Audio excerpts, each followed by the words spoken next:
ವೀಕ್ಷಕರೇ, Royals Kannada prime ನ್ಯೂಸ್ಗೆ ಸ್ವಾಗತ. ನಾನು ರಮ್ಯಾ. ಇಂದಿನ ಮುಖ್ಯಾಂಶಗಳು. ಕೊನೆಗೂ ಎಚ್ಚೆತ್ತ ಚಿಕ್ಕಬಳ್ಳಾಪುರ ಸಂಚಾರಿ ಪೊಲೀಸರು. ಫುಟ್ಪಾತ್ ಮೇಲೆ ಇಟ್ಟಿರುವ ಅಂಗಡಿಗಳ ತೆರವಿಗೆ ಸೂಚನೆ. ಹೋಟೆಲ್ ಮಾಲೀಕರು ಪೊಲೀಸರ ನಡುವೆ ಮಾತಿನ ಚಕಮಕಿ. ಫುಟ್ಪಾತ್ ತೆರವಿಗೆ ವಿರೋಧ ವ್ಯಕ್ತಪಡಿಸಿದ ವ್ಯಾಪಾರಿಗಳು. ಹೆಲ್ಮೆಟ್ ಇಲ್ಲದೆ ಸಂಚಾರ ಮಾಡುವವರಿಗೆ ದಂಡ ಹಾಕಲು ಮುಂದಾದ ಚಿಕ್ಕಬಳ್ಳಾಪುರ ಸಂಚಾರ ಪೊಲೀಸರು. ಬೈಕ್ ಸವಾರರು ನೀಡಿದ ದಂಡಕ್ಕೆ ಹೆಲ್ಮೆಟ್ ನೀಡಿದ ಪೊಲೀಸರು. ಚಿಕ್ಕಬಳ್ಳಾಪುರದಲ್ಲಿ ಮುಂದುವರೆದ ಹೆಲ್ಮೆಟ್ ಕಡ್ಡಾಯ ಅಭಿಯಾನ. ಚಿಕ್ಕಬಳ್ಳಾಪುರ ಬಿಜೆಪಿಯಲ್ಲಿ ಭುಗಿಲೆದ್ದ ಅಸಮಾಧಾನ. ಈವರೆಗೆ ಕಾಂಗ್ರೆಸ್ಗೆ ಸೀಮಿತವಾಗಿದ್ದ ಒಳ ಜಗಳ ಇದೀಗ ಬಿಜೆಪಿಯಲ್ಲೂ ಬಹಿರಂಗ. ಬಿಜೆಪಿ ಯಾರಪ್ಪನ ಆಸ್ತಿಯಲ್ಲ, ಕಾರ್ಯಕರ್ತರ ಆಸ್ತಿ ಎಂದ ಸಂದೀಪ್ ರೆಡ್ಡಿ ನಗರಸಭೆ ಮುಖಂಡರಿಗೆ ಟಾಂಗ್. ವಾರ್ತೆಗಳ ವಿವರ. ಅದು ಜನಸಂಚಾರಕ್ಕಾಗಿ ಮಾಡಿರುವ ಪಾದಚಾರಿ ಮಾರ್ಗ. ಅಲ್ಲಿ ವಾಹನ ಸಂಚಾರವಾಗಲಿ ವ್ಯಾಪಾರವಾಗಲಿ ಮಾಡುವಂತಿಲ್ಲ. ಹಾಗಂತ ಕಾನೂನು ಇದೆ. ಆದರೆ ಜಿಲ್ಲಾ ಕೇಂದ್ರವಾದ ಚಿಕ್ಕಬಳ್ಳಾಪುರದಲ್ಲಿ ಈ ಯಾವುದೇ ನಿಯಮಗಳು ಪಾಲನೆಯಾಗುತ್ತಿಲ್ಲ. ಪೊಲೀಸರಾಗಲಿ ನಗರಸಭೆಯವರಾಗಲಿ ಅತ್ತ ಗಮನ ಹರಿಸುತ್ತಲೇ ಇಲ್ಲ. ಇದು ಏಕಾಏಕಿ ಸಂಚಾರಿ ಪೊಲೀಸರು ಫುಟ್ಪಾತ್ ತೆರವಿಗೆ ಮುಂದಾಗಿದ್ದು ವ್ಯಾಪಾರಿಗಳ ವಿರೋಧಕ್ಕೆ ಕಾರಣವಾಯಿತು. ಹಾಗಾದರೆ ಈ ಸ್ಟೋರಿ ಏನು ಅಂತೀರಾ? ನೀವೇ ನೋಡಿ.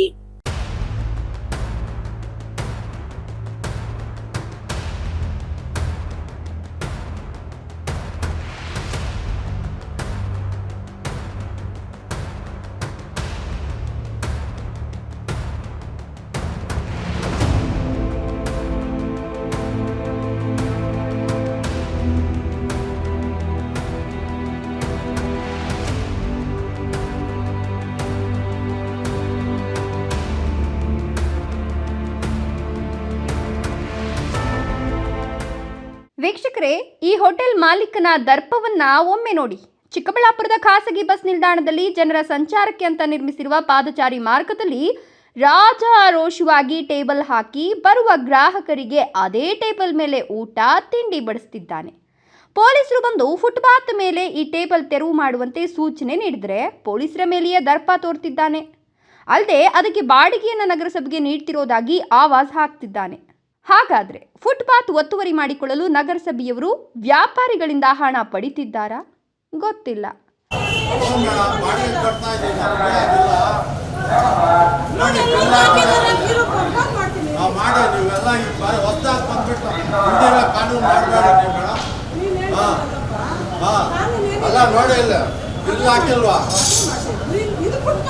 ಏನಕ್ಕಾಗುತ್ತೆ? ಫುಟ್ಪಾತ್ ಆ ಕಡೆಗೆ ಆಗೋದು.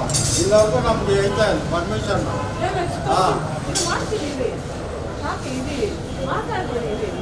ನೀವು ಇಲ್ಲದೆ ಇರೋ ಕಾನೂನು ಹೊಸದಾಗೆಲ್ಲ ಮಾಡಬೇಡಿ ಮೇಡಮ್.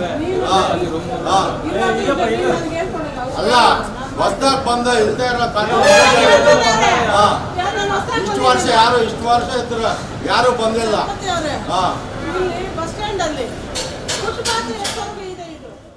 ಹೋಟೆಲ್ ಮಾಲೀಕ ಪೊಲೀಸರಿಗೆ ಆವಾಜ್ ಹಾಕ್ತಿದ್ದಂತೆ ಅಲ್ಲಿಗೆ ಬಂದಿದ್ದ ಸಂಚಾರಿ ಪಿಎಸ್ಐ ಮಂಜುಳಾ ಕೂಡಲೇ ನಗರಸಭಾಧಿಕಾರಿಗಳಿಗೆ ಕರೆ ಮಾಡಿ ಸ್ಥಳಕ್ಕೆ ಬರುವಂತೆ ಸೂಚನೆ ನೀಡಿದ್ರು. ಇದರಿಂದ ಎದ್ನೋ ಬಿದ್ನೋ ಅಂತ ಸ್ಥಳಕ್ಕೆ ಓಡಿ ಬಂದ ನಗರಸಭಾಧಿಕಾರಿ ಹೋಟೆಲ್ ಮಾಲೀಕನಿಗೆ ವಾರ್ನಿಂಗ್ ನೀಡೋ ಬದಲು ರಿಕ್ವೆಸ್ಟ್ ಮೂಲಕ ಟೇಬಲ್ ಎತ್ತಿ ಹಿಡಿಯುವಂತೆ ಮನವಿ ಮಾಡ್ತಿದ್ದಾರೆ.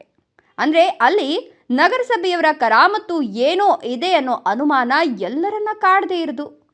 ಏನೋ ಸಂಚಾರಕ್ಕಾಗಿ ನಿರ್ಮಾಣ ಮಾಡಿರುವ ಫುಟ್ಪಾತ್ ಒತ್ತುವರಿ ಮಾಡಿಕೊಂಡು ತಮ್ಮದೇ ಆಸ್ತಿ ಎನ್ನುವಂತೆ ಟೇಬಲ್ ಹಾಕೊಂಡು ವ್ಯಾಪಾರ ಮಾಡ್ತಿದ್ದು ಅಂತಹ ವ್ಯಾಪಾರಿಗೆ ಖಡಕ್ ವಾರ್ನಿಂಗ್ ನೀಡಬೇಕಿದ್ದ ನಗರಸಭೆ ಅಧಿಕಾರಿ ಹೀಗೆ ಪುಸಲಾಯಿಸ್ತಿರೋದು ಮಾತ್ರ ವಿಪರ್ಯಾಸ.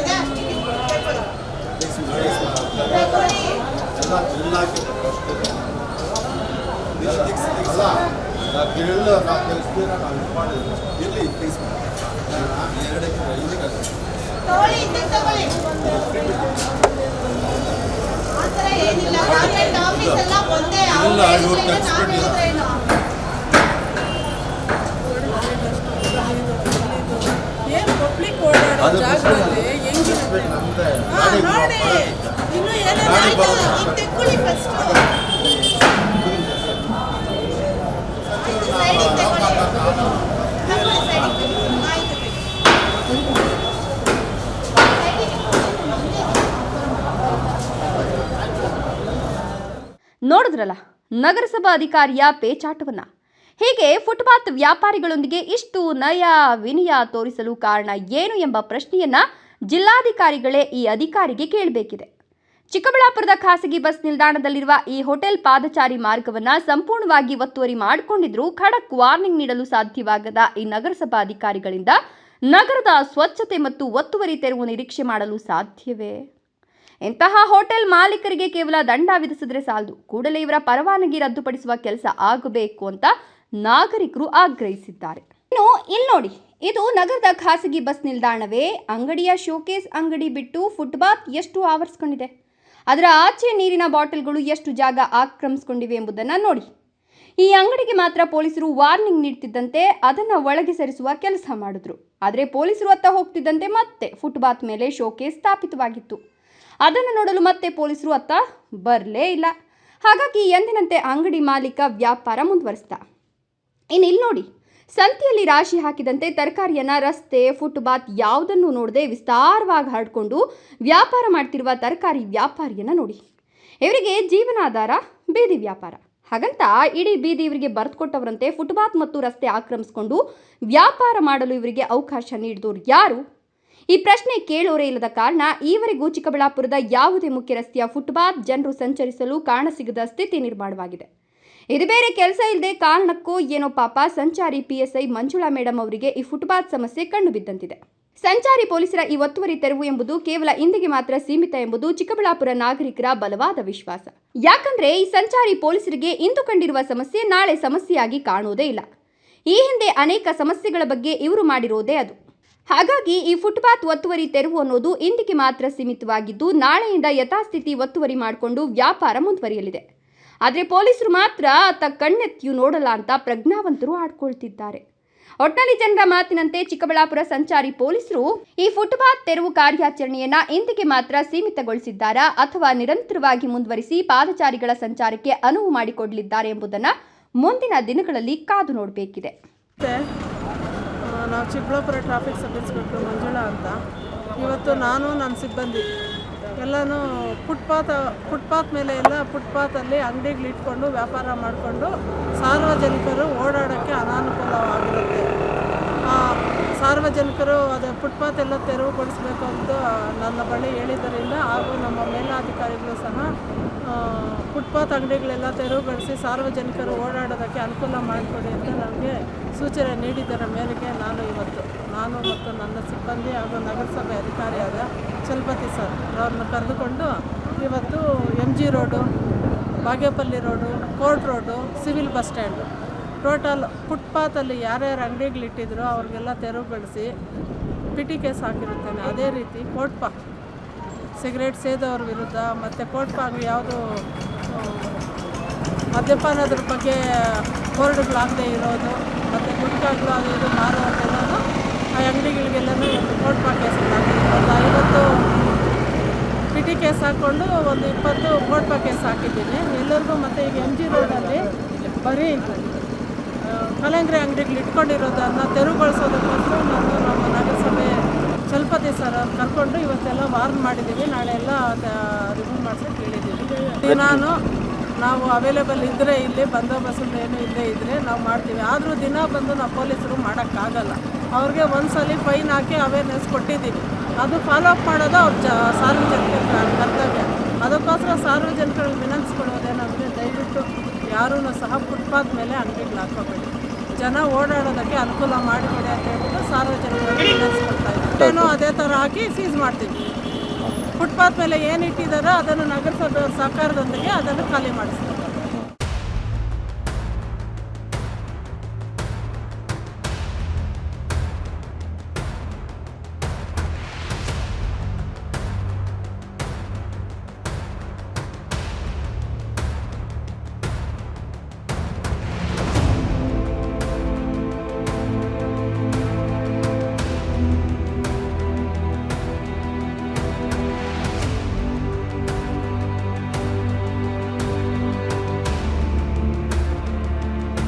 ಈ ಜನರೇ ಹಾಗೆ ಒಳ್ಳೆಯದನ್ನು ಹೇಳಿದರೆ ಕೇಳುವುದೇ ಇಲ್ಲ. ಇದಕ್ಕೆ ಉತ್ತಮ ನಿದರ್ಶನ ಹೆಲ್ಮೆಟ್ ಕಡ್ಡಾಯ ಅಭಿಯಾನ. ಕಳೆದ 1.5 ತಿಂಗಳಿನಿಂದ ಪೊಲೀಸರು, ಪ್ರಾದೇಶಿಕ ಸಾರಿಗೆ ಅಧಿಕಾರಿಗಳು ಸೇರಿದಂತೆ ಎಲ್ಲಾ ಅಧಿಕಾರಿಗಳು ಮತ್ತು ಸಂಘ ಸಂಸ್ಥೆಗಳು ಹೆಲ್ಮೆಟ್ ಕುರಿತು ಜಾಗೃತಿ ಮೂಡಿಸುತ್ತಿವೆ. ಅಲ್ಲದೆ ಹಲವು ಸಮಾಜ ಸೇವಕರು ಉಚಿತವಾಗಿ ಹೆಲ್ಮೆಟ್ ವಿತರಿಸಿ ಜೀವ ರಕ್ಷಿಸಿಕೊಳ್ಳಲು ಕೋರುತ್ತಿವೆ. ಆದರೂ ಜನರಿಗೆ ಮಾತ್ರ ಇನ್ನೂ ಬುದ್ಧಿ ಬಂದಿಲ್ಲ. ಯಾಕೆ ಅಂತೀರಾ? ಈ ಸ್ಟೋರಿ ನೋಡಿ.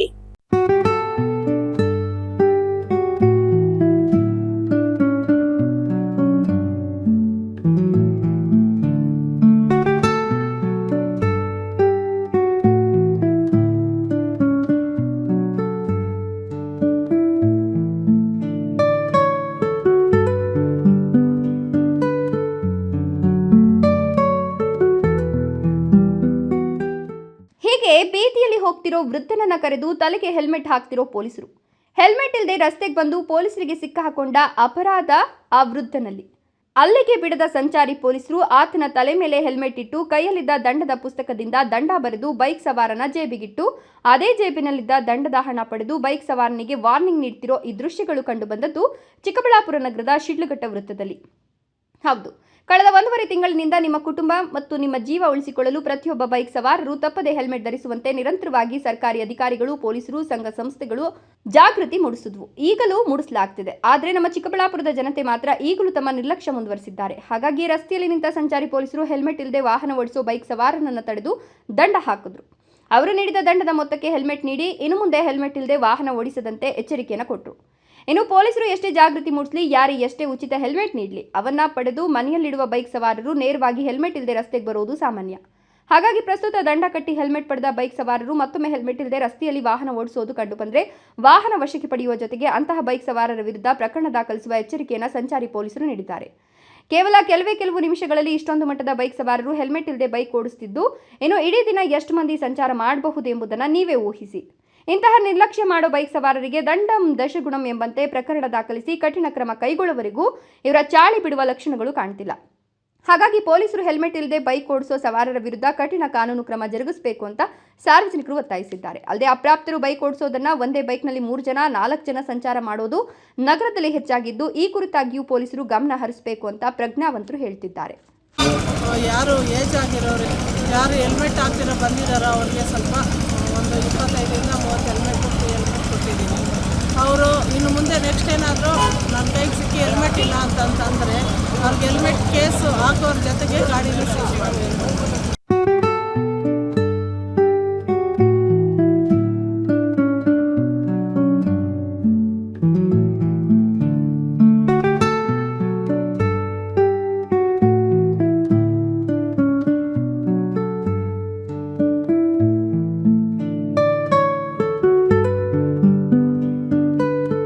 ಈವರೆಗೆ ಕಾಂಗ್ರೆಸ್ನಲ್ಲಿ ಮಾತ್ರ ಇದ್ದ ಆಂತರಿಕ ಭಿನ್ನಮತದ ಸೋಂಕು ಇದೀಗ ಬಿಜೆಪಿಗೂ ಸೋಕಿದೆ. ಯಲಹಂಕ ಶಾಸಕ ಎಸ್ಆರ್ ವಿಶ್ವನಾಥ್ ಹೇಳಿಕೆ ಖಂಡಿಸಿ ನಿನ್ನೆ ನಗರಸಭೆ ಬಿಜೆಪಿ ಮುಖಂಡರು ಆಡಿದ ಮಾತುಗಳಿಗೆ ಬಿಜೆಪಿ ಮುಖಂಡ ಸಂದೀಪ್ ರೆಡ್ಡಿ ಕೆಂಡಾಮಂಡಲವಾಗಿದ್ದಾರೆ. ಹಾಗಾದರೆ ಅವರು ಏನು ಹೇಳಿದರು ನೋಡೋಣ ಬನ್ನಿ.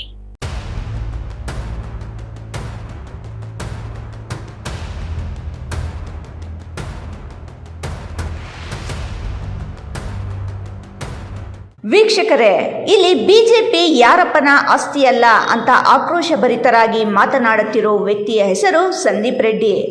ಎಲ್ಲವೂ ಅಂದಿಕೊಂಡಂತೆ ಆಗಿದ್ದರೆ ಇವರೇ ಇಂದು ಚಿಕ್ಕಬಳ್ಳಾಪುರ ಜಿಲ್ಲಾ ಬಿಜೆಪಿ ಅಧ್ಯಕ್ಷರಾಗಬೇಕಿತ್ತು. ಆದರೆ ಕಾಲ ಮತ್ತು ನಾಯಕರ ಮಸಲತ್ತುಗಳಿಂದ ಇವರು ಇಂದು ಕೇವಲ ಮುಖಂಡರಾಗಿಯೇ ಉಳಿಯುವಂತಾಗಿದೆ. ಆದರೂ ಸಾಮಾಜಿಕ ಕಾರ್ಯಗಳಲ್ಲಿ ತೊಡಗಿರುವ ಸಂದೀಪ್ ರೆಡ್ಡಿ ಮೊನ್ನೆ ಕಡು ಬಡವರಿಗೆ ಹೊದಿಕೆ ವಿತರಣೆ ಕಾರ್ಯಕ್ರಮ ಹಮ್ಮಿಕೊಂಡಿದ್ದರು. ಈ ಕಾರ್ಯಕ್ರಮದಲ್ಲಿ ಭಾಗವಹಿಸಿದ್ದ ಯಲಹಂಕ ಶಾಸಕ ಎಸ್ಆರ್ ವಿಶ್ವನಾಥ್ ಆಡಿದ ಒಂದು ಮಾತು ಚಿಕ್ಕಬಳ್ಳಾಪುರ ಸಂಸದ ಡಾಕ್ಟರ್ ಕೆ ಸುಧಾಕರ್ ಅವರ ಬೆಂಬಲಿಗರನ್ನು ಕೆರಳಿಸಿತ್ತು. ಹಾಗಾಗಿಯೇ ನಿನ್ನೆ ಸುದ್ದಿಗೋಷ್ಠಿ ನಡೆಸಿದ ಸುಧಾಕರ್ ಬೆಂಬಲಿಗರು ವಿಶ್ವನಾಥ್ ಅವರ ಹೇಳಿಕೆ ವಿರುದ್ಧ ಆಕ್ರೋಶ ವ್ಯಕ್ತಪಡಿಸಿದ್ದರು. ಅಲ್ಲದೆ ಚಿಕ್ಕಬಳ್ಳಾಪುರ ರಾಜಕೀಯದಲ್ಲಿ ವಿಶ್ವನಾಥ್ ಅವರ ಹಸ್ತಕ್ಷೇಪ ಮಾಡದಂತೆ ಹೇಳಿದ್ದರು. ಈ ಎಲ್ಲ ಬೆಳವಣಿಗೆಗಳಿಂದ ಆಕ್ರೋಶಗೊಂಡ ಸಂದೀಪ್ ರೆಡ್ಡಿ ಇಂದು ಸುಧಾಕರ್ ಬೆಂಬಲಿಗರ ವಿರುದ್ಧ ಆಕ್ರೋಶ ವ್ಯಕ್ತಪಡಿಸಿದ್ದಾರೆ. ಅಲ್ಲದೆ ಬಿಜೆಪಿ ಯಾರಪ್ಪನ ಆಸ್ತಿಯಲ್ಲ, ಅದು ಕಾರ್ಯಕರ್ತರ ಆಸ್ತಿ ಎಂದು ಟಾಂಗ್ ನೀಡಿದ್ದಾರೆ. ಜೊತೆಗೆ ವಿಶ್ವನಾಥ್ ಅವರು ಸಂದೀಪ್ ರೆಡ್ಡಿ ಅವರಿಗೆ ಟಿಕೆಟ್ ನೀಡಬೇಕು ಅಂತ ಎಲ್ಲಿಯೂ ಹೇಳಿಲ್ಲ, ಬದಲಿಗೆ ಯುವಕರನ್ನು ಬೆಂಬಲಿಸುವಂತೆ ಹೇಳಿದ್ದಾರೆ ಎಂದು ತಿರುಗೇಟು ನೀಡಿದ್ದಾರೆ. ನಿನ್ನೆ ನಾನು ಪತ್ರಿಕಾಗೋಷ್ಠಿ ಗಮನಿಸಿದೆ. ಪತ್ರಿಕಾಗೋಷ್ಠಿಯಲ್ಲಿ ಒಂದಷ್ಟು ಜನ ನಮ್ಮದೇ ಪಕ್ಷದ ಏನು ನಾಯಕರು ಅಂತ ಅನ್ಸ್ಕೊಂಡಿದ್ದಾರೆ, ಅವರು ಒಂದಷ್ಟು ಪತ್ರಿಕಾಗೋಷ್ಠಿ ಮಾಡಿದ್ದಾರೆ. ಆಕ್ಚುಲಿ ಆ ಥರ ಪತ್ರಿಕಾಗೋಷ್ಠಿ ಏನು ಅವಶ್ಯಕತೆ ಇರಲಿಲ್ಲ, ಇದೆಲ್ಲ ಆಂತರಿಕ ವಿಷಯ. ಅವತ್ತು ವಿಶ್ವನಾಥ್ ಅಣ್ಣ ಬಂದು ಮತ್ತೆ ಕ್ಲಾರಿಟಿ ಕೊಡಕ್ಕೆ ಇಷ್ಟಪಡ್ತೀನಿ.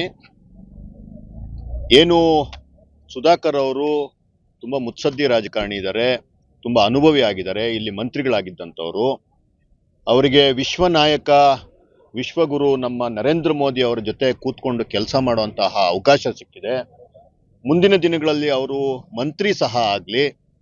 ಅದೇ ರೀತಿ ಅವರ ಮಾರ್ಗದರ್ಶನದಲ್ಲಿ ಇಲ್ಲಿ ಸಂದೀಪ್ ಅಂತ ಯುವಕರು, ಸಂದೀಪೇ ಅಲ್ಲ, ಮತ್ತೆ ಹೇಳ್ತಾ ಇದ್ದೀನಿ, ಸಂದೀಪ್ ಮಾತ್ರ ಅಂತ ಅವ್ರು ಹೇಳಿಲ್ಲ, ಸಂದೀಪ್ ಅಂತ ಯುವಕರು ವಿಧಾನಸಭೆಗೆ ಬರಬೇಕು. ಅದಕ್ಕೆ ಸುಧಾಕರ್ ಅವರು, ನರೇಂದ್ರ ಮೋದಿ ಅವರು, ವಿಜೇಂದ್ರ ಅಣ್ಣನವರು, ವಿಶ್ವಣ್ಣವರು ಎಲ್ಲರ ಮಾರ್ಗದರ್ಶನ ಇರಬೇಕು ಅನ್ನೋ ಮಾತನ್ನು ಅವ್ರು ಹೇಳಿದ್ರು. ಅದನ್ನು ಕೆಲವರು ತಪ್ಪಾಗಿ ತಿಳ್ಕೊಂಡು ಸಿಕ್ಕಾಪಟ್ಟೆ ಆತಂಕಕ್ಕೆ ಒಳಗಾಗಿ ತುಂಬ ಗಾಬರಿ ಆಗಿದ್ದಾರೆ ಕೆಲವರೆಲ್ಲ.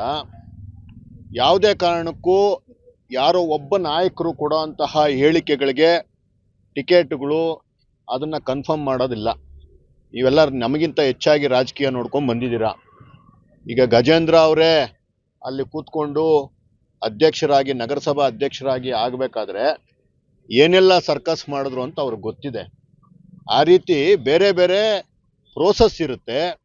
ಅದೆಲ್ಲ ಆದಮೇಲೆ ಯಾರಿಗೋ ಒಬ್ರಿಗೆ ಟಿಕೆಟ್ ಸಿಗುತ್ತೆ. ಟಿಕೆಟ್ ಸಿಕ್ಕಿದ ಮೇಲೆ ನಿಷ್ಠೆಯಾಗಿ ಅವರಿಗೆ ಕೆಲಸ ಮಾಡೋ ಅಂಥ ಕೆಲಸ ನಾವೆಲ್ಲರೂ ಮಾಡಬೇಕಾಗ್ತದೆ. ನಿಮ್ಮ ಪರವಾಗಿ ಘೋಷಣೆಗಳನ್ನು ಕೂಗಿ ಬಿಜೆಪಿ ವಿರುದ್ಧ ಧಿಕ್ಕಾರ ಕೂಗಿದ ಮರಳುಕುಂಟೆ ಕೃಷ್ಣಮೂರ್ತಿ ಇದ್ದಾರೆ. ಈ ಹಿಂದೆ ಪಕ್ಷೇತರ ಅಭ್ಯರ್ಥಿಯಾಗಿ ಸ್ಪರ್ಧಿಸಿ ಪರಾಭವಗೊಂಡಿರುವ ಕೆವಿ ನವೀನ್ ಕಿರಣ್ ಅವರು ಇದ್ದಾರೆ. ಸಹಕಾರಿ ಕ್ಷೇತ್ರದ ಪಿತಾಮಹ ಎಂದೇ ಖ್ಯಾತಿಯಾಗಿರುವ ಕೆಎವಿ ನಾಗರಾಜ್ ಅವರಿದ್ದಾರೆ. ಅವರಲ್ಲಿ ಒಬ್ಬರಿಗೆ ನೀವು ಯಾಕೆ ಬಿಜೆಪಿ ಟಿಕೆಟ್ ಕೊಡಿಸಬಾರದು ಎಂದು ನೇರವಾಗಿ ಸಂಸದ ಡಾಕ್ಟರ್ ಕೆ ಸುಧಾಕರ್ ಅವರಿಗೆ ಪ್ರಶ್ನೆ ಮಾಡಿದ್ದಾರೆ.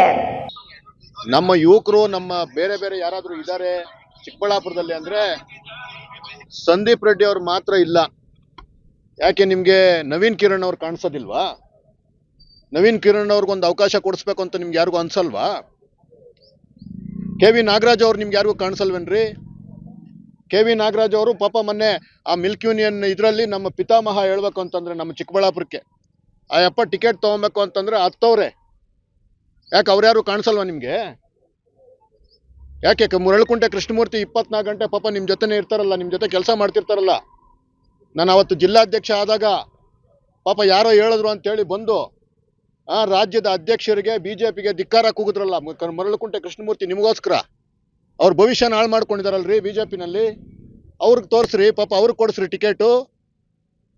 ನಿಮಗೆ ಯಾರಿಗೆ ಬೇಕೋ ಅದನ್ನೇ ಏನು ವ್ಯಕ್ತಿಗತ ಮಾಡ್ಕೊಂಡಿದ್ದೀರ ನೀವು? ಯಾರಪ್ಪನ ಸೊತ್ತಲ್ಲಪ್ಪ ಬಿಜೆಪಿ, ಕಾರ್ಯಕರ್ತರ ಸೊತ್ತು.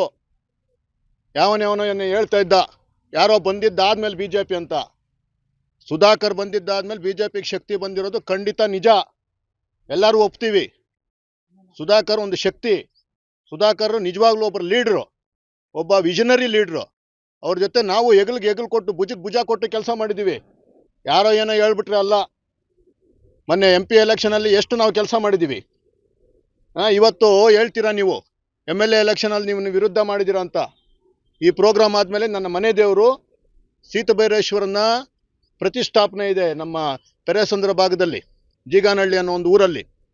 ಅಲ್ಲಿಗೆ ಹೋಗ್ತಾ ಇದ್ದೀನಿ. ಆ ದೇವಸ್ಥಾನಕ್ಕೆ ನನ್ನ ಮನೆ ದೇವರ ಮೇಲೆ ಆಣೆ ಮಾಡಿ ಹೇಳ್ತಾ ಇದ್ದೀನಿ, ನನ್ನ ಮತ ಕೂಡ ಪ್ರದೀಪ್ ಈಶ್ವರ್ ವಿರುದ್ಧ ನಿಂತಾಗ ಸುಧಾಕರ್ ಅವರು ಆ ಮನೆ ಮೇಲೆ, ನನ್ನ ಮನೆ ದೇವರ ಮೇಲೆ ಆಣೆ ಮಾಡಿ ಹೇಳ್ತಾ ಇದ್ದೀನಿ, ನಾನು ಸುಧಾಕರ್ಗೆ, ನನ್ನ ಬಿಜೆಪಿಗೆ ಓಟ್ ಹಾಕಿದ್ದೀನಿ. ನೀವು ಬಂದ ಮೇಲೆ ಬಿಜೆಪಿ ವೃದ್ಧಿಯಾಗಿದೆ ನಿಜ, ಆದರೆ ನಿಮ್ಮಿಂದಲೇ ಪಕ್ಷವಲ್ಲ ಎಂಬುದು ಗಮನದಲ್ಲಿರಲಿ ಎಂದು ಹೇಳಿದ್ದಾರೆ. ಒಟ್ಟಿನಲ್ಲಿ ಚಿಕ್ಕಬಳ್ಳಾಪುರದಲ್ಲಿ ರಾಷ್ಟ್ರೀಯ ಪಕ್ಷಗಳಾದ ಕಾಂಗ್ರೆಸ್ ಮತ್ತು ಬಿಜೆಪಿ ಎರಡರಲ್ಲೂ ಭಿನ್ನಮತ ಎಂಬುದು ಬೀದಿಗೆ ಬಂದಿದ್ದು, ಕಾಂಗ್ರೆಸ್ನಲ್ಲಿ ಶಾಸಕರ ವಿರುದ್ಧ ಅಸಮಾಧಾನ ಇದ್ದರೆ ಬಿಜೆಪಿಯಲ್ಲಿ ಸಂಸದರ ವಿರುದ್ಧ ಅಸಮಾಧಾನ ಭುಗಿಲೆದ್ದಿದೆ. ಈ ಎಲ್ಲ ಅಸಮಾಧಾನಗಳನ್ನು ಸಮಾಧಾನ ಮಾಡಲು ಪಕ್ಷದ ವರಿಷ್ಠರು ಯಾವ ರೀತಿಯ ಕ್ರಮ ವಹಿಸಲಿದ್ದಾರೆ ಎಂಬುದು ಕಾದು ನೋಡಬೇಕಿದೆ.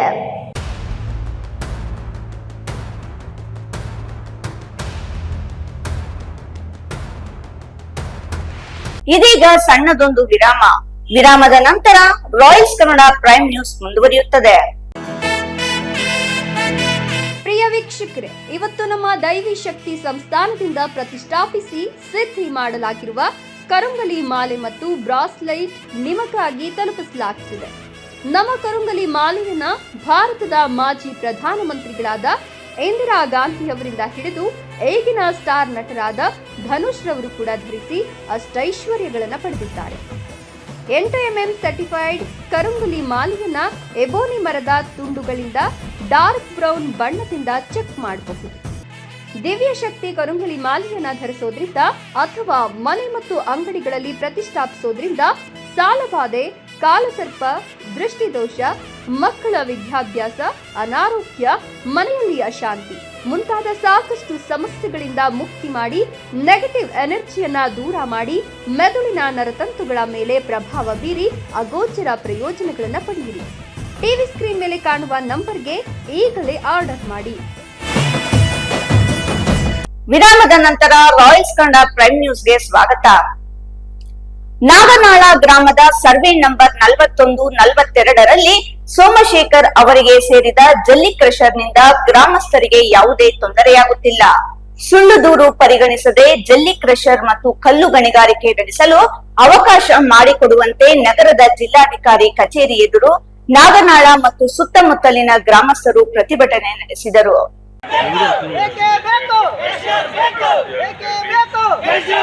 ನಾಗನಾಳ ಗ್ರಾಮದ ಸರ್ವೆ ನಂಬರ್ 41-42ರಲ್ಲಿ ಸೋಮಶೇಖರ್ ಅವರಿಗೆ ಸೇರಿದ ಜಲ್ಲಿ ಕ್ರಷರ್ನಿಂದ ಗ್ರಾಮಸ್ಥರಿಗೆ ಯಾವುದೇ ತೊಂದರೆಯಾಗ್ತಿಲ್ಲ. ಸುಳ್ಳು ದೂರು ಪರಿಗಣಿಸದೆ ಜಲ್ಲಿ ಕ್ರಷರ್ ಮತ್ತು ಕಲ್ಲು ಗಣಿಗಾರಿಕೆ ನಡೆಸಲು ಅವಕಾಶ ಮಾಡಿಕೊಡುವಂತೆ ನಗರದ ಜಿಲ್ಲಾಧಿಕಾರಿ ಕಚೇರಿ ಎದುರು ನಾಗನಾಳ ಹಾಗೂ ಸುತ್ತಮುತ್ತಲಿನ ಗ್ರಾಮಸ್ಥರು ಪ್ರತಿಭಟನೆ ನಡೆಸಿದರು. ಈ ಸಂದರ್ಭದಲ್ಲಿ ಕಿಸಾನ್ ಕಾಂಗ್ರೆಸ್ ಜಿಲ್ಲಾ ಮಾಜಿ ಅಧ್ಯಕ್ಷ ಸಿ ಆಂಜನಪ್ಪ ಮಾತನಾಡಿ, ಜಲ್ಲಿ ಕ್ರಷರ್ ಮಾಲೀಕ ಸೋಮಶೇಖರ್ ಕಾನೂನುಬದ್ಧವಾಗಿ ಅನುಮತಿ ಪಡೆದು ಹಲವಾರು ವರ್ಷಗಳಿಂದ ಜಲ್ಲಿ ಕ್ರಷರ್ ನಡೆಸ್ತಾ ಇದ್ದು, ಇದರಿಂದ ಮೇಡಿಹಾಳ ಗ್ರಾಮಸ್ಥರಿಗೆ ಯಾವುದೇ ತೊಂದರೆಯಾಗ್ತಿರ್ಲಿಲ್ಲ. ಕೆಲವರು ಕ್ರಷರ್ ಬೇಡ ಅಂತ ಹೇಳ್ತಿದ್ದಾರೆ. ಕ್ರಷರ್ಗಳನ್ನು ನಿಲ್ಲಿಸ್ಬಿಟ್ಟೆ ನಾವು ಮನೆಗಳನ್ನು ಕಟ್ಟೋದು ಹೇಗೆ? ಸುಳ್ಳು ದೂರುಗಳ ಬಗ್ಗೆ ಜಿಲ್ಲಾಡಳಿತ ಸೂಕ್ತವಾಗಿ ಕ್ರಮ ತೆಗೆದುಕೊಳ್ಳಿ ಎಂದರು. ಕಿಸಾನ್ ಕಾಂಗ್ರೆಸ್ ತಾಲೂಕು ಅಧ್ಯಕ್ಷ ನಾಗರಾಜಗೌಡ ಮಾತನಾಡಿ, ಜಲ್ಲಿ ಕ್ರಷರ್ನಿಂದ ಸಾವಿರಾರು ಜನರು ಕೂಲಿ ಮಾಡಿ ಜೀವನ ನಡೆಸುತ್ತಿದ್ದಾರೆ. ಇದರಿಂದ ಯಾರಿಗೂ ತೊಂದರೆ ಆಗ್ತಿಲ್ಲ. ವೈಯಕ್ತಿಕವಾಗಿ ಎತ್ತಿ ಕಟ್ಟಿ ಸುಳ್ಳು ಆರೋಪ ಮಾಡ್ತಿರೋದನ್ನ ಖಂಡಿಸ್ತೇನೆ. ಎಂಸ್ಯಾಂಡ್ ಎಲ್ರಿಗೂ ಮುಖ್ಯವಾಗಿದೆ. ಕಾನೂನು ನಿಯಮಗಳಂತೆ ಕ್ರಷರ್ ನಡೆಸುತ್ತಿದ್ದಾರೆ. ಯಾರಿಗೂ ಇದರಿಂದ ತೊಂದರೆ ಆಗ್ತಿಲ್ಲ. ಕೆಲವರು ವಿನಾಕಾರಣ ಜಲ್ಲಿ ಕ್ರಷರ್ ವಿರುದ್ಧ ಸುಳ್ಳು ಆರೋಪ ಮಾಡುತ್ತಿದ್ದಾರೆ. ಇದು ಸತ್ಯಕ್ಕೆ ದೂರವಾದದ್ದು. ಜಲ್ಲಿ ಕ್ರಷರ್ ನಡೆಸಲು ಅವಕಾಶ ನೀಡಬೇಕು ಅಂತ ಮನವಿ ಮಾಡಿಕೊಂಡ್ರು. ಅದು ಸತ್ಯಕ್ಕೆ ದೂರ ಆದರೆ ಇವತ್ತಿನ ನಾವು ಕ್ರಷರ್ ಮಾಡೋದ್ರಿಂದ ಅನೇಕ ಬಡಬಗ್ಗರು ಕೂಲಿ ಕಾರ್ಮಿಕರು ಅನೇಕ ಮತ್ತು ಎಲ್ಲ ರೀತಿಯಲ್ಲಿ ಅನುಕೂಲ ಪಡುತ್ತೆ. ಆದರೆ ಉದ್ದೇಶಪೂರ್ವಕವಾಗಿ ಅವ್ರು ಹೇಳಿರೋದು ತಪ್ಪು. ಆದರೆ ಇವತ್ತು ದಿವಸ ನಿಮ್ಮ ನಿಯಮಾನುಸಾರ ನಾವೆಲ್ಲ ಮಾಡಿದ್ದೀವಿ. ಏನು ನಿಮ್ಮ ಕಾನೂನು ಪ್ರಕಾರ ಒಂದು ಕಾನೂನು ಇದು ತಗೊಂಡು ನೀವು ತೊಂದರೆ ಮಾಡ್ತೀವಿ, ಮಾಡಬೇಡ ಅಂತ ಹೇಳಿ ಇವತ್ತು ಸೇಫರ್ ಜೂನ್ ಆಗಿದೆ ಮಾಡೋದು. ಆದ್ದರಿಂದ ಎಲ್ಲ ರೀತಿಯಲ್ಲಿ ಕಾನೂನು ಪ್ರಕಾರ ಒಳಪಟ್ಟೆ ಕೆಲಸ ಮಾಡಿದ್ದೀವಿ. ಆದರೆ ಉದ್ದೇಶಪೂರ್ವಕವಾಗಿ ಇವತ್ತು ನಾವು ಕೆಲಸ ನಿಂತಿದೆ, ಲಕ್ಷಾಂತರ ಬಲಾಸ ಅಂತ ಹೇಳಿ. ಆದ್ದರಿಂದ ನೀವು ಪಕ್ಕದ ಯಾವುದೇ ಸಾರ್ವಜನಿಕರ ಕಟ್ಟಿಬಿಟ್ಟು ನಾಗರಾಳಾಗ್ಬೋದು, ಕೃಷ್ಣಳ್ಳಿ ಆಗ್ಬೋದು, ಉರುಗಿಲೆ ಆಗ್ಬೋದು, ಮತ್ತು ತಲಗುಂದ ಆಗ್ಬೋದು, ಅದು ಗಂಬಟ್ನಳ್ಳಿ ಆಗ್ಬೋದು, ಯಾರಿಗೂ ಏನು ತೊಂದರೆ ಆಗ್ತಾಯಿಲ್ಲ. ಸುಮ್ಮನೆ ಇವತ್ತು ಸಣ್ಣೇಗೌಡರು 25 ವರ್ಷದಿಂದ ಕೆಲಸ ಮಾಡ್ತಾರೆ, ಅವ್ರಿಗೇನು ತೊಂದರೆ ಆಗಿಲ್ಲ. ಸುಮ್ಮನೆ ರಮೇಶ್ ಅಣ್ಣು ಮತ್ತು ಸೋಮಣ್ಣವ್ರು ಮಾಡೋದ್ರಿಂದ ತೊಂದರೆ ಆಗ್ತದೆ, ಅಥವಾ ಆಂಜನಪ್ಪವ್ರು ಮಾಡೋದು ತೊಂದರೆ ಆಗ್ತದೆ, ಇನ್ನೊವ್ರು ಮಾಡೋದು ತೊಂದರೆ ಆಗ್ತದೆ ಅಂತೇಳಿ ಸಾರ್ವಜನಿಕರ ತಕ್ಕ ಏನೋ ಹೇಳ್ತಾರೆ. ಅದಕ್ಕೆಲ್ಲ ತಿಳ್ಕೊಡದೆ ನೀವು ಕಾನೂನು ರೀತಿಯಲ್ಲಿ ಎಲ್ಲರಿಗೂ ಸಹಾಯ ಮಾಡಬೇಕು. ನಾಗನಾಳ ಶಂಕರ್ ಮಾತನಾಡಿ, ಕಳೆದ ಹಲವು ವರ್ಷಗಳಿಂದ ನಾಗನಾಳ ಗ್ರಾಮದಲ್ಲಿ ಜಲ್ಲಿ ಕ್ರಷರ್ ನಡೀತಿದೆ. ನಾಗನಾಳ ಮೇಡಿಹಾಳ ಗ್ರಾಮಸ್ಥರು ಆ ಜಲ್ಲಿ ಕ್ರಷರ್ನಲ್ಲಿ ಕೆಲಸ ಮಾಡಿ ಜೀವನ ಸಾಗಿಸುತ್ತಿದ್ದಾರೆ. ಆದರೆ ಮೇಡಿಹಾಳ ಗ್ರಾಮದ ಕೆಲವರು ಹಣದ ಆಸೆಗಾಗಿ ಜಲ್ಲಿ ಕ್ರಷರ್ ವಿರುದ್ಧ ಜಿಲ್ಲಾಧಿಕಾರಿಗಳಿಗೆ ಸುಳ್ಳು ದೂರು ನೀಡಿ ಸೋಮಶೇಖರ್ ಬಳಿ ಹಣ ಕಿತ್ತುಕೊಳ್ಳಲು ಬ್ಲಾಕ್ ಮೇಲ್ ಮಾಡಿ ಅವರಿಗೆ ಮಾನಸಿಕ ಹಿಂಸೆ ನೀಡುತ್ತಿದ್ದಾರೆ. ಜಲ್ಲಿ ಕ್ರಷರ್ನಿಂದ ಹಲವು ಉದ್ಯೋಗಗಳು ಸೃಷ್ಟಿಯಾಗಿದ್ದು, ಗಣಿಗಾರಿಕೆ ಮತ್ತು ಜಲ್ಲಿ ಕ್ರಷರ್ ಯಥಾಸ್ಥಿತಿ ನಡೆಸಲು ಅನುವು ಮಾಡಿಕೊಡಬೇಕು ಅಂತ ಮನವಿ ಮಾಡಿದ್ರು. ಅಂಚೆ ವಿಜಯ್, ಕೋಲಾರ, ರಾಯಲ್ಸ್ ಕನ್ನಡ. ಚಿಂತಾಮಣಿ ನಗರದ ಹೊರವಲಯದ ಹಜರತ್ ಸೈಯದ್ ಬಾಬಾ ಬುಡನ್ ಶಾವಲ್ಲಿ ದರ್ಗಾದ 110ನೇ ಗಂಧೋತ್ಸವವನ್ನು ರಾತ್ರಿ ಇಡೀ ಅರ್ಥಪೂರ್ಣವಾಗಿ ಆಚರಿಸಲಾಯಿತು.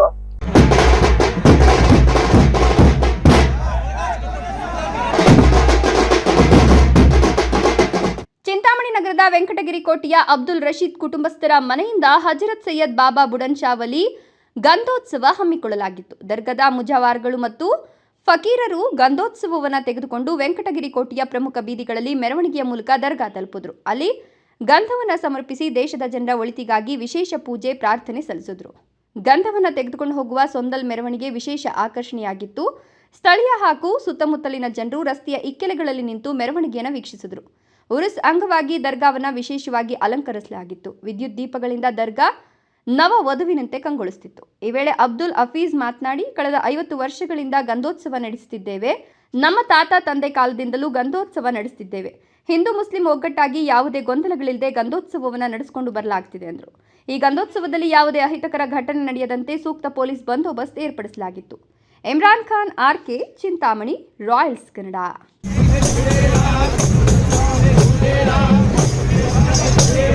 ಹಳ್ಳಿ ಸೊಗಡಿನ ಮಕರ ಸಂಕ್ರಾಂತಿ ಹಬ್ಬವು ನಮ್ಮ ಬದುಕನ್ನು ಒಳಿತನ ಕಡೆಗೆ ನಡೆಸುವ ಹಬ್ಬವಾಗಿದೆ ಎಂದು ಅರುವನಹಳ್ಳಿಯ ವೆಂಕಟೇಗೌಡ ಹೇಳಿದರು. ದೇವನಹಳ್ಳಿ ತಾಲೂಕಿನ ಕೊಯ್ರಾ ಗ್ರಾಮ ಪಂಚಾಯಿತಿ ವ್ಯಾಪ್ತಿಯ ಅರುವನಹಳ್ಳಿ ಗ್ರಾಮದಲ್ಲಿ ಅರುವನಹಳ್ಳಿ ಗ್ರಾಮಸ್ಥರಿಂದ ಹಮ್ಮಿಕೊಂಡಿದ್ದ ಮಕರ ಸಂಕ್ರಾಂತಿ ಹಬ್ಬದ ಕಾರ್ಯಕ್ರಮವನ್ನು ಉದ್ದೇಶಿಸಿ ಅವರು ಮಾತನಾಡಿದರು. ವಿಶೇಷವಾಗಿ ರೈತರಿಗೆ ಇದೊಂದು ಮಹತ್ವದ ಹಬ್ಬವಾಗಿದೆ. ಹೊಲ ಗದ್ದೆಗಳ ಬೆಳೆ ಫಸಲಾಗಿ ದವಸ ಧಾನ್ಯಗಳು ಮನೆ ಸೇರಿ ಸುಗ್ಗಿಯ ಸಡಗರದಲ್ಲಿ ಗ್ರಾಮಸ್ಥರೆಲ್ಲರೂ ಒಗ್ಗೂಡಿ ಆಚರಿಸುವ ಕಾರ್ಯಕ್ರಮವಾಗಿದೆ. ಈ ಕಾರ್ಯಕ್ರಮದಲ್ಲಿ ವಿಶೇಷವಾಗಿ ವರ್ತೂರಿನ ಹಳ್ಳಿಕಾರಿ ಎತ್ತುಗಳನ್ನು ಕರೆಸಲಾಗಿದೆ. ಜೊತೆಗೆ ವರ್ತೂರು ಸಂತೋಷ್ ಅವರು ಕಾರ್ಯಕ್ರಮದಲ್ಲಿ ಸಹ ಭಾಗಿಯಾಗಲಿದ್ದಾರೆ ಅಂತ ಹೇಳಿದರು. ಇದೇ ಸಂದರ್ಭದಲ್ಲಿ ಮಹಿಳೆಯರು ಮತ್ತು ಹೆಣ್ಣುಮಕ್ಕಳು ದೀಪಾರತಿಗಳನ್ನು ಹೊತ್ತು ಕಾಟರಾಯನ ಗುಡಿಗೆ ಮೆರವಣಿಗೆ ಸಾಗಿ ದೀಪ ಬೆಳಗೋದ್ರ ಮೂಲಕ ವಿಶೇಷ ಪೂಜೆ ಸಲ್ಲಿಸಿದರು. 6 ಜೋಡೆತ್ತುಗಳನ್ನು ಸಿಂಗರಿಸಿ ವಿಶೇಷ ಪೂಜೆ ನೆರವೇರಿಸಿ ಪಟಾಕಿ ಸಿಡಿಸಿ ತಮಟೆ ವಾದ್ಯಗೋಷ್ಠಿಯೊಂದಿಗೆ ಊರಿನ ಪ್ರಮುಖ ಬೀದಿಗಳಲ್ಲಿ ಊರಿನ ಗ್ರಾಮಸ್ಥರೆಲ್ಲರೂ ಮೆರವಣಿಗೆ ಸಾಗಿದ್ರು.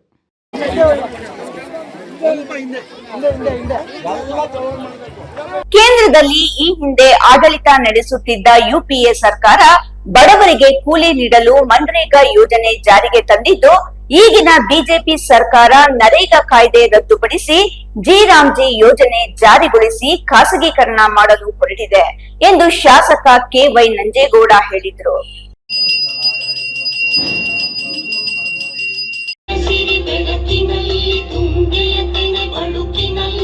ಮಾಲೂರು ತಾಲೂಕಿನ ಟೇಕಲ್ ಹೋಬಳಿ ಕೆಜಿಹಳ್ಳಿ ಗ್ರಾಮದಲ್ಲಿ ನೂತನ ಗ್ರಾಮ ಪಂಚಾಯಿತಿ ಕಟ್ಟಡವನ್ನು ಶಾಸಕ ಕೆ.ವೈ. ನಂಜೇಗೌಡ ಲೋಕಾರ್ಪಣೆಗೊಳಿಸಿ ಮಾತನಾಡಿ, ಗ್ರಾಮ ಪಂಚಾಯಿತಿಗಳಲ್ಲಿ ಹಿಂದಿನ ನರೇಗಾ ಯೋಜನೆಯಲ್ಲಿ ಆದಂತಹ ಅಭಿವೃದ್ಧಿ ನೂತನ ಜಿ ಯೋಜನೆ ಅಡಿಯಲ್ಲಿ ಕಾಮಗಾರಿಗಳು ಅಭಿವೃದ್ಧಿ ಕೆಲಸಗಳು ಆಗುವುದಿಲ್ಲ. ಕೂಲಿ ಕಾರ್ಮಿಕರಿಗೆ ಜಾಬ್ ಕಾರ್ಡ್ ಮೂಲಕ ಬ್ಯಾಂಕ್ ಖಾತೆಯ ಜಮೆ ಆಗ್ತಿದ್ದ ಹಣ ಅವರ ಖಾತೆಗೆ ಹೋಗೋದಿಲ್ಲ.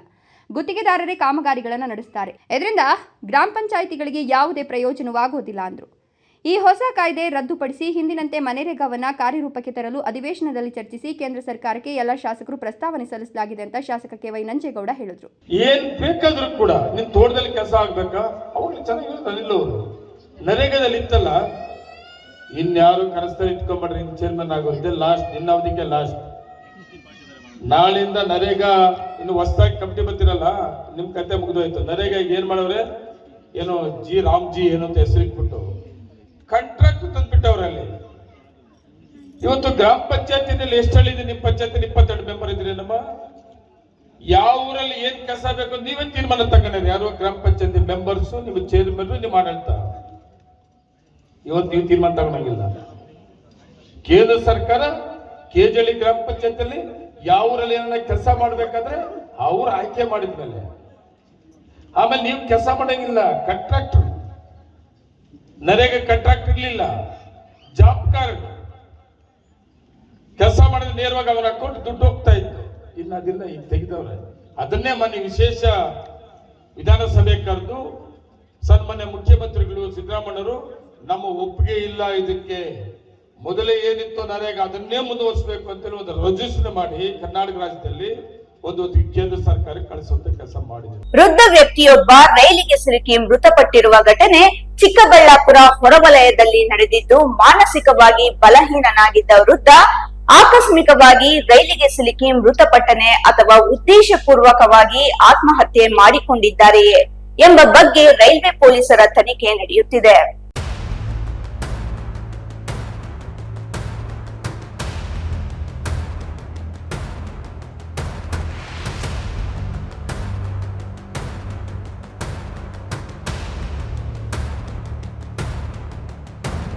ವೃದ್ಧರೊಬ್ಬರು ರೈಲಿಗೆ ಸಿಲುಕಿ ಮೃತಪಟ್ಟಿರುವ ಘಟನೆ ಚಿಕ್ಕಬಳ್ಳಾಪುರ ಹೊರವಲಯದಲ್ಲಿ ನಡೆದಿದೆ. ಚಿಕ್ಕಬಳ್ಳಾಪುರದಿಂದ ಜಿಲ್ಲಾಧಿಕಾರಿ ಕಚೇರಿಗೆ ಹೋಗುವ ಮಾರ್ಗದಲ್ಲಿರುವ ಪೂಜನಹಳ್ಳಿ ಬಳಿ ಹಾದು ಹೋಗಿರುವ ರೈಲ್ವೆ ಹಳಿಯ ಮೇಲೆ ವೃದ್ಧ ಮೃತಪಟ್ಟಿದ್ದು, ವೃದ್ಧನನ್ನು ನರಸಿಂಹಾಚಾರ್ಯ ಭಟ್ಟರು ಎಂದು ಗುರುತಿಸಲಾಗಿದೆ. ವೃದ್ಧರಿಗೆ ಸುಮಾರು 70 ವರ್ಷ ವಯಸ್ಸಾಗಿದ್ದು, ಮಾನಸಿಕವಾಗಿ ತೀರಾ ಬಲಹೀನರಾಗಿದ್ದರು ಎಂದು ಸ್ಥಳೀಯರು ತಿಳಿಸಿದ್ದಾರೆ. ಪೂಜನಹಳ್ಳಿ ಗ್ರಾಮಕ್ಕೆ ಸೇರಿದ ಇವರು ಇಂದು ಮಧ್ಯಾಹ್ನ ಕೋಲಾರಕ್ಕೆ ಹೋಗುತ್ತಿದ್ದ ರೈಲಿಗೆ ಸಿಲುಕಿ ಮೃತಪಟ್ಟಿದ್ದಾರೆ. ಆದರೆ ಮೃತರು ನೋಡಿಕೊಳ್ಳದೆ ರೈಲಿಗೆ ಸಿಲುಕಿ ಮೃತಪಟ್ಟಿದ್ದಾರೆಯೇ ಇಲ್ಲವೇ ಉದ್ದೇಶಪೂರ್ವಕವಾಗಿ ಆತ್ಮಹತ್ಯೆ ಮಾಡಿಕೊಂಡಿದ್ದಾರೆಯೇ ಎಂಬ ಬಗ್ಗೆ ರೈಲ್ವೆ ಪೊಲೀಸರು ತನಿಖೆ ನಡೆಸುತ್ತಿದ್ದಾರೆ. ಘಟನೆ ವಿಚಾರ ತಿಳಿಯುತ್ತಿದ್ದಂತೆ ಕೂಡಲೇ ಸ್ಥಳಕ್ಕೆ ಧಾವಿಸಿದ ರೈಲ್ವೆ ಪೊಲೀಸರು ಮೃತದೇಹವನ್ನು ಆಸ್ಪತ್ರೆಗೆ ಸಾಗಿಸಿ ಸಾವಿನ ಬಗ್ಗೆ ಪರಿಶೀಲನೆಗೆ ಮುಂದಾಗಿದ್ದಾರೆ. ಮೃತನಿಗೆ ಸಹೋದರನೊಬ್ಬ ಇದ್ದು ಅವರು ಬೆಂಗಳೂರಿನಲ್ಲಿ ವಾಸವಿದ್ದಾರೆ ಎಂದು ತಿಳಿದುಬಂದಿದೆ. ಪೂಜನಹಳ್ಳಿ ನಿವಾಸಿಯಾಗಿದ್ದ ನರಸಿಂಹಾಚಾರ್ಯ ಭಟ್ಟರು ಒಬ್ಬಂಟಿಯಾಗಿಯೇ ಗ್ರಾಮದ ಮನೆಯಲ್ಲಿ ವಾಸವಿದ್ದರು ಎಂದು ಸ್ಥಳೀಯರು ತಿಳಿಸಿದ್ದಾರೆ.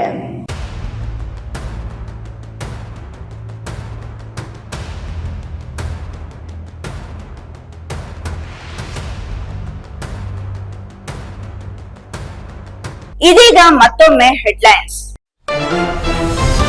ಕೊನೆಗೂ ಎಚ್ಚೆತ್ತ ಚಿಕ್ಕಬಳ್ಳಾಪುರ ಸಂಚಾರಿ ಪೊಲೀಸರು. ಫುಟ್ಪಾತ್ ಮೇಲೆ ಇಟ್ಟಿರುವ ಅಂಗಡಿಗಳ ತೆರವಿಗೆ ಸೂಚನೆ. ಹೋಟೆಲ್ ಮಾಲೀಕರು ಪೊಲೀಸರ ನಡುವೆ ಮಾತಿನ ಚಕಮಕಿ. ಫುಟ್ಪಾತ್ ತೆರವಿಗೆ ವಿರೋಧ ವ್ಯಕ್ತಪಡಿಸಿದ ವ್ಯಾಪಾರಿಗಳು. ಹೆಲ್ಮೆಟ್ ಇಲ್ಲದೆ ಸಂಚಾರ ಮಾಡುವವರಿಗೆ ದಂಡ ಹಾಕಲು ಮುಂದಾದ ಚಿಕ್ಕಬಳ್ಳಾಪುರ ಸಂಚಾರ ಪೊಲೀಸರು. ಬೈಕ್ ಸವಾರರು ನೀಡಿದ ದಂಡಕ್ಕೆ ಹೆಲ್ಮೆಟ್ ನೀಡಿದ ಪೊಲೀಸರು. ಚಿಕ್ಕಬಳ್ಳಾಪುರದಲ್ಲಿ ಮುಂದುವರೆದ ಹೆಲ್ಮೆಟ್ ಕಡ್ಡಾಯ ಅಭಿಯಾನ. ಚಿಕ್ಕಬಳ್ಳಾಪುರ ಬಿಜೆಪಿಯಲ್ಲಿ ಭುಗಿಲೆದ್ದ ಅಸಮಾಧಾನ.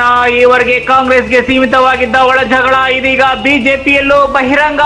ಬಿಜೆಪಿ ಯಾರಪ್ಪನ ಆಸ್ತಿಯಲ್ಲ, ಕಾರ್ಯಕರ್ತರ ಆಸ್ತಿ ಎಂದ ಸಂದೀಪ್ ರೆಡ್ಡಿ ನಗರಸಭೆ ಮುಖಂಡರಿಗೆ ಟಾಂಗ್. ಇಂದಿನ ವಾರ್ತಾ ಪ್ರಸಾರ ಮುಕ್ತಾಯವಾಯಿತು. ನಮಸ್ಕಾರಗಳು.